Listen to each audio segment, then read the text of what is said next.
Veamos cómo un concepto teórico, grado de información sobre la deficiencia mental, en la práctica se tradujo a dos niveles de manipulación experimental. Neves y Poplawski, en 1984, diseñaron un experimento para poner a prueba la siguiente hipótesis. A mayor grado de información sobre la deficiencia mental que posea el sujeto común, se mostrará menor evitación en la interacción con el deficiente mental. En el ejemplo a veces se emplean los términos deficiencia mental o deficiente mental, debido a que son los que utilizaron Esther Neves y Silvia Poplawski. Los términos más correctos serían capacidad mental diferente y persona con tal capacidad. De antemano nos disculpamos si alguien se siente ofendido por estos vocablos. La variable independiente, que es grado de información sobre la deficiencia mental, o mejor dicho, capacidad mental distinta, y la dependiente, la conducta de evitación en interacciones con personas cuyas capacidades mentales son diferentes. La primera se manipuló mediante dos niveles de información. Uno, la información cultural, y dos, información sociopsicológica acerca de este tipo de capacidad mental. Por tanto, hubo dos grupos, uno con información cultural y otro con información sociopsicológica.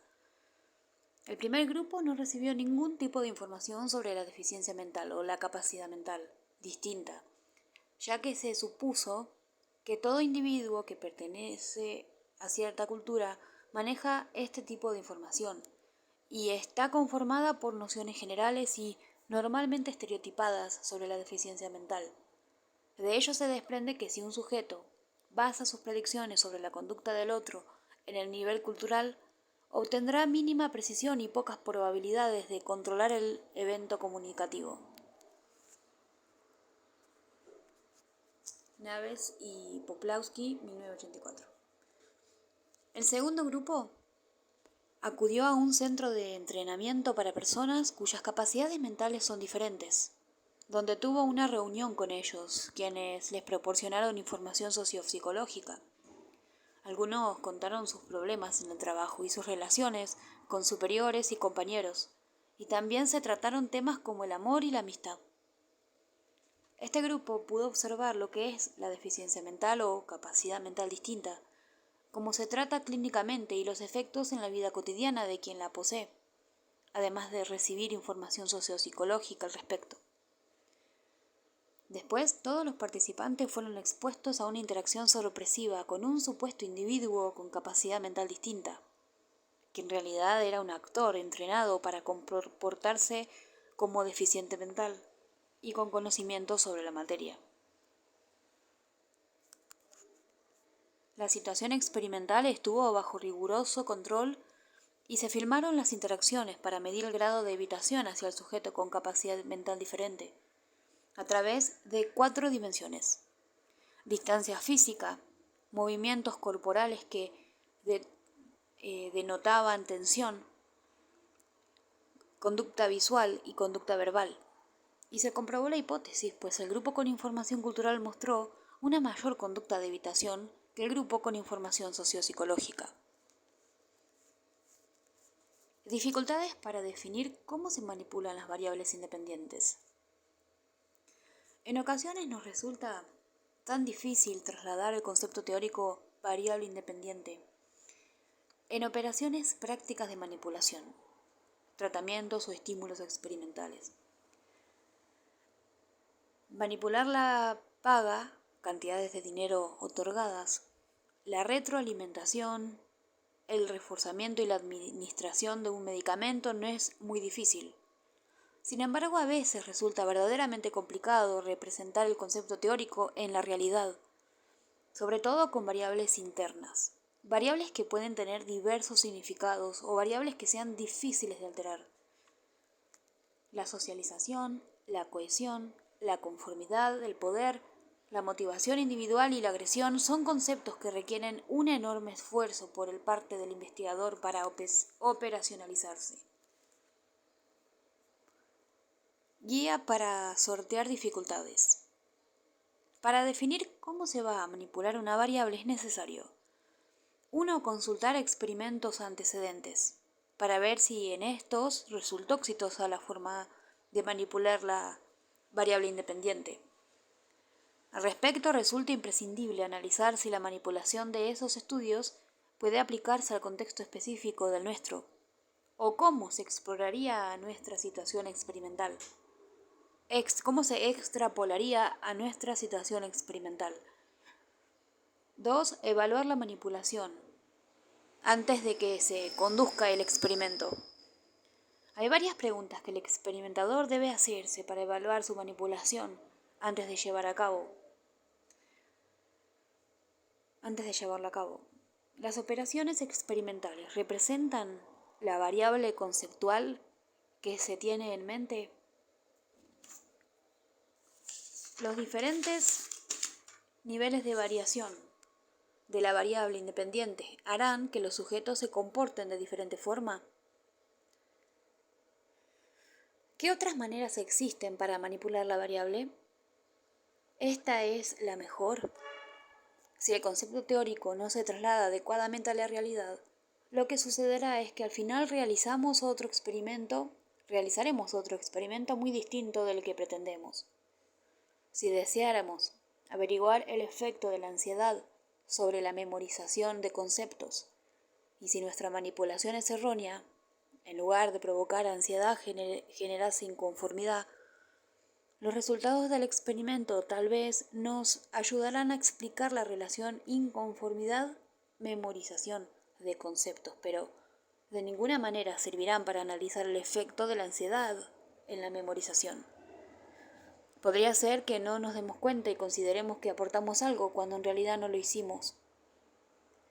También, si la presencia de la variable independiente en el o los grupos experimentales es débil, probablemente no se encontrarán efectos, pero no porque no pueda haberlos.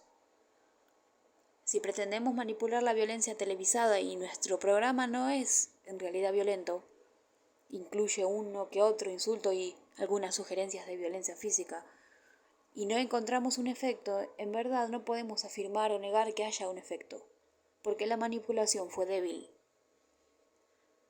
3. Incluir verificaciones para la manipulación.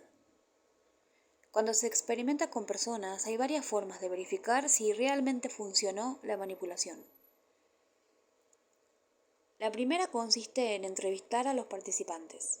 Supongamos que por medio de la manipulación pretendemos generar que un grupo esté muy motivado hacia una tarea o actividad y el otro no. Después del experimento, entrevistaríamos a los individuos para ver si el grupo que debía estar muy motivado en realidad lo estuvo, y el grupo que no debía estar motivado no lo estuvo. Una segunda forma es incluir mediciones relativas a la manipulación durante el experimento. Por ejemplo, aplicar una escala de motivación a ambos grupos cuando supuestamente unos deben estar motivados y otros no. ¿Cuál es el segundo requisito de un experimento? El segundo requisito consiste en medir el efecto que la variable independiente tiene en la variable dependiente. Esto es igualmente importante y como en la variable dependiente se observa el efecto, la medición debe ser válida y confiable. Si no podemos asegurar que se midió de manera adecuada, los resultados no servirán y el experimento será una pérdida de tiempo. Imaginemos que conducimos un experimento para evaluar el efecto de un nuevo tipo de enseñanza en la comprensión de conceptos políticos por parte de ciertos niños. Y en lugar de medir comprensión, medimos la memorización. Por más correcta que resulte la manipulación de la variable independiente, el experimento resultaría un fracaso porque la medición de la dependiente no es válida. O supongamos que tenemos dos grupos a comparar con mediciones distintas. Y si encontramos diferencias, ya no sabremos si se debieron a la manipulación de la independiente o a que se aplicaron exámenes de comprensión diferentes. Los requisitos para medir correctamente una variable se comentan en el capítulo 9, recolección de los datos cuantitativos. En la planeación de un experimento, se debe precisar cómo se van a manipular las variables independientes y cómo medir las dependientes. ¿Cuántas variables independientes y dependientes deben incluirse en un experimento? No hay reglas para ello. Depende de cómo se haya planteado el problema de investigación y de las limitaciones que existan.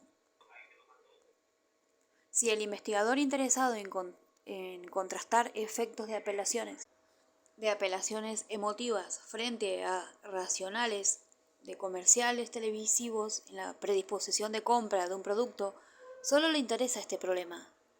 Tendrá una variable independiente única y una sola dependiente. Pero si también le interesa analizar el efecto de utilizar comerciales en blanco y negro frente a los que son de color, agregaría esta variable independiente y la manipularía. Tendría dos variables independientes, apelación y colorido, y una dependiente, predisposición de compra. Son 4 grupos, sin contar el de control. Grupo A, grupo expuesto a apelación emotiva y comercial en blanco y negro. Grupo B, grupo expuesto a apelación emotiva y comercial en color. Grupo C es el grupo expuesto a apelación racional y comercial en blanco y negro. Y el grupo D, el expuesto a apelación racional y comercial de color. O también se podría agregar una tercera variable independiente, duración de los comerciales. Una cuarta, realidad de los modelos del comercial, personas vivas en contraposición a dibujos animados, y así sucesivamente. Claro está que conforme se aumenta el número de variables independientes, se incrementarán las manipulaciones que deben hacerse y el número de grupos requeridos para el experimento. Entonces estaría en juego el segundo factor mencionado, limitantes. Tal vez no conseguiría las suficientes personas para tener el número de grupos que se requiere, o el presupuesto para producir tal variedad de comerciales. Por otro lado, en cada caso, podría optar por medir más de una variable dependiente y evaluar múltiples efectos de las independientes en distintas variables. Por ejemplo, además de la predisposición de compra, medir la recordación del comercial y la evaluación estética de este. Resulta obvio que al aumentar las variables dependientes, no tienen que incrementarse los grupos, porque estas variables no se manipulan. Lo que aumenta es el tamaño de la medición. Cuestionarios con más preguntas, mayor número de observaciones, entrevistas más largas, etc. Porque hay más variables que medir. ¿Cuál es el tercer requisito de un experimento? El tercer requisito que todo experimento debe cumplir es el control o la validez interna. La validez interna es el grado de confianza que se tiene de que los resultados del experimento se interpretan adecuadamente y sean válidos. Se logra cuando hay control. Entonces, el tercer requisito que todo experimento debe cumplir es el control o la validez interna de la situación experimental. El término control tiene diversas connotaciones dentro de la experimentación. Sin embargo, su acepción más común es que si en un experimento se observa que una o más variables independientes hacen variar a las dependientes, la variación de estas últimas se debe a la manipulación de las primeras, no a otros factores o causas. Y si se observa que una o más independientes no tienen un efecto sobre las dependientes, se puede estar seguro de ello. En términos más coloquiales, tener control significa saber qué está ocurriendo realmente con la relación entre las variables independientes y las dependientes. Esto podría ilustrarse de la siguiente manera.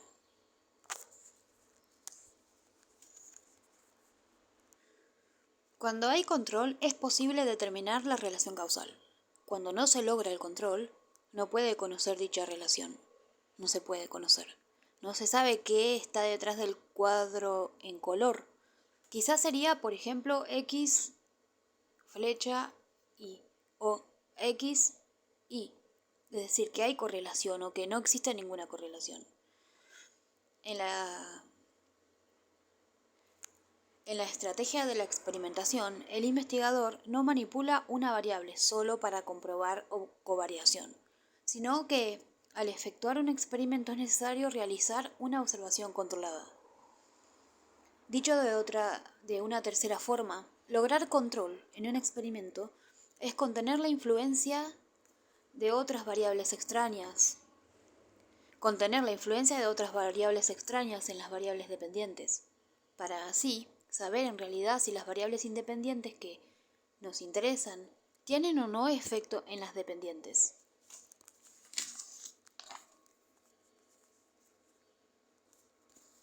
Es decir, purificamos la relación de X, la independiente, con Y, dependiente, de otras posibles fuentes que afecten a Y y que contaminen el experimento. Aislamos las relaciones que nos interesan.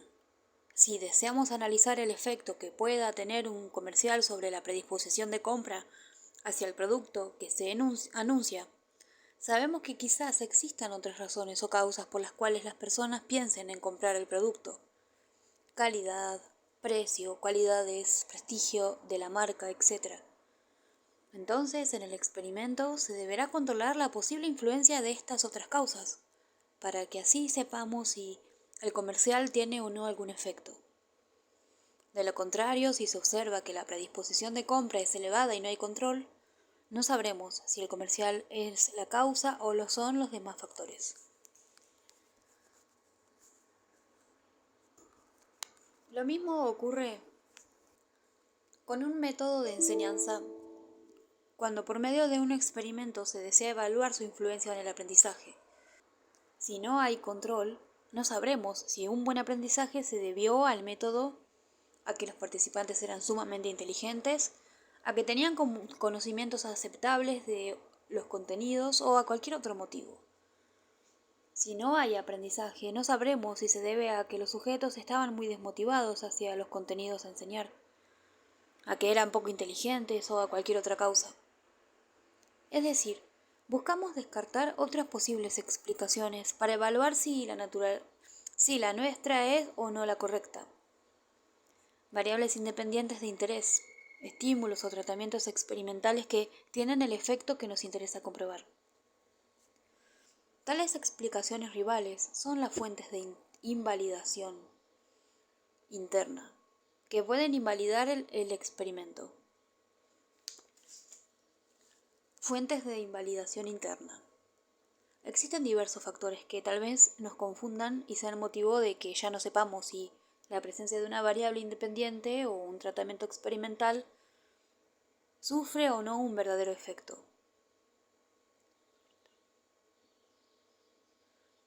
Surte o no un verdadero efecto, o sufre. Se trata de explicaciones rivales frente a la explicación de que las variables independientes afectan a las dependientes. Campbell y Stanley, 1966, definieron estas explicaciones rivales, las cuales han sido ampliadas por Campbell y Christensen y Babie. Se les conoce como fuentes de invalidación interna porque precisamente atentan contra la validez interna de un experimento. Este se refiere a cuánta confianza tenemos en que sea posible interpretar los resultados del experimento y estos sean válidos. La validez interna se relaciona con la calidad del experimento y se logra cuando hay control, cuando los grupos difieren entre sí solamente en la exposición a la variable independiente. Ausencia, presencia o en grados o modalidades. Cuando las mediciones de la variable dependiente son confiables y válidas y cuando el análisis es el adecuado para el tipo de datos que estamos manejando. El control en un experimento se alcanza eliminando esas explicaciones rivales o fuentes de invalidación interna. A continuación se mencionan brevemente algunas de estas fuentes de invalidación en la tabla 7.1.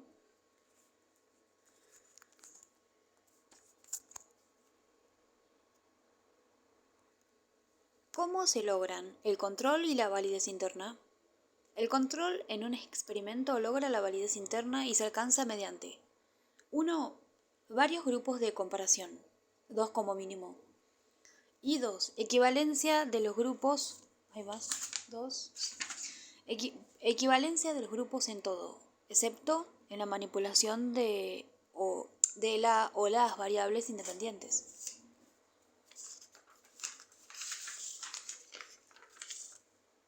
Varios grupos de comparación. Es necesario que en un experimento se tengan por lo menos dos grupos que comparar.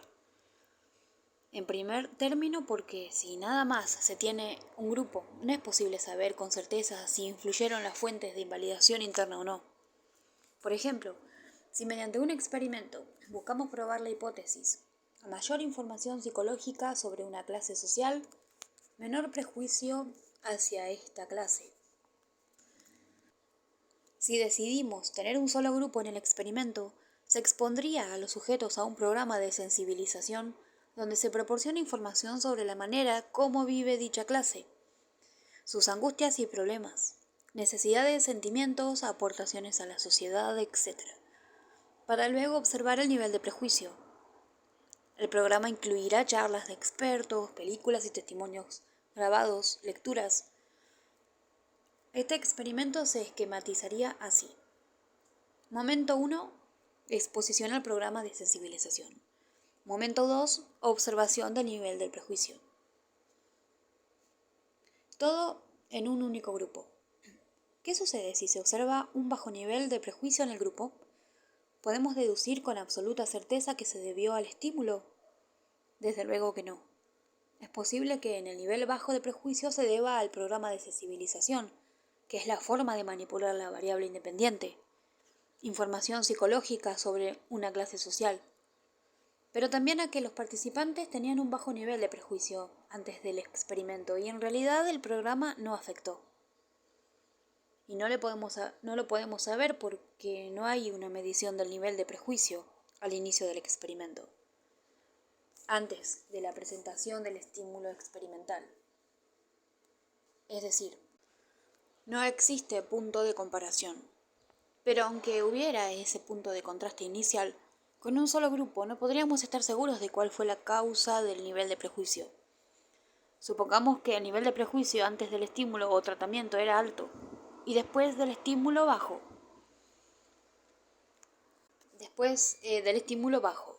Quizá el tratamiento sea la causa del cambio, pero tal vez también ocurrió lo siguiente. 1. Que la primera prueba de prejuicio sensibilizara a los sujetos participantes y que influyera en sus respuestas a la segunda prueba.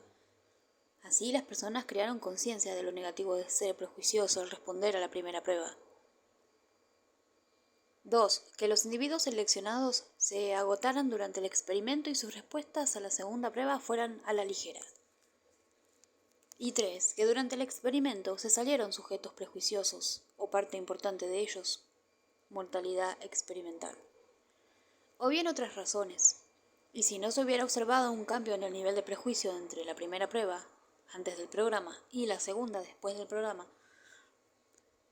esto significaría que la exposición al programa no tiene efectos, aunque también podría ocurrir que el grupo seleccionado es muy prejuicioso y tal vez el programa sí tiene efectos en personas con niveles comunes de prejuicio. Asimismo, si el cambio es negativo, mayor nivel de prejuicio en la segunda medición que en la primera, se podría suponer que el programa incrementa el prejuicio. Pero supongamos que haya ocurrido un suceso durante el experimento que generó momentáneamente prejuicios hacia esa clase social, una violación en la localidad a cargo de un individuo de esa clase, por ejemplo. Pero después los participantes regresaron a su nivel de prejuicio normal. Incluso podría haber otras explicaciones.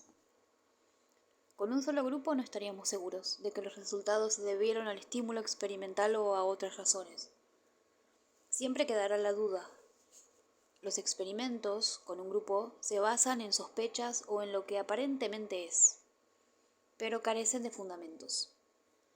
Al tener un único grupo, se corre el riesgo de seleccionar sujetos atípicos. Lo más inteligente al experimentar con métodos de enseñanza, los trabajadores más motivados al experimentar con programas de incentivos, los consumidores más críticos, las parejas de novios más integradas, etc. y de que intervengan la historia, la maduración y demás fuentes de invalidación interna sin que el experimentador se dé cuenta. Por ello, él o la investigadora deben tener al menos un punto de comparación. Dos grupos, uno al que se les administrará el estímulo y otro al que no, el grupo de control. Tal como se mencionó al hablar de manipulación, a veces se requiere tener varios grupos cuando se desea averiguar el efecto de distintos niveles o modalidades de la variable independiente.